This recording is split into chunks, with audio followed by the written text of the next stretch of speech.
everybody's going to raise their hand. You could just as easily say, hey, I've got a hand grenade in my pocket. Who wants me to pull the pin and throw it right here in the room? Anybody?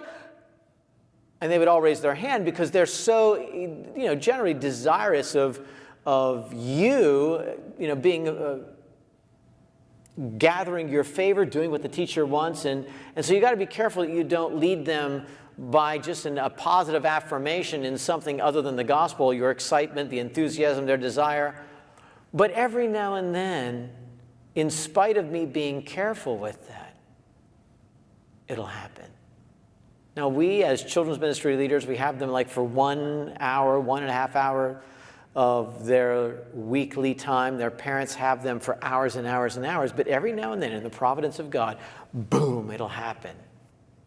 So I had a helper come up to me a couple years ago. She said, this little girl wants to invite Jesus into her heart. She says that she's a sinner and she needs to be saved.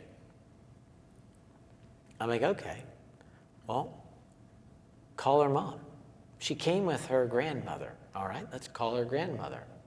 So we called her grandmother down, and she came down, and I asked the little girl, could you tell your grandmother what you want to do?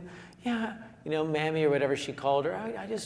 I'm a sinner and I need to be saved. I want to ask Jesus into my heart. I didn't have to repeat after me. She's praying the prayer out loud in a sense, talking to her grandmother. And so there in that place, I said, okay, well, we're just going to stand with you. And why don't you just pray out loud and we'll agree with you. And just tell God you're a sinner, that you believe in Jesus. He saved you from your sins.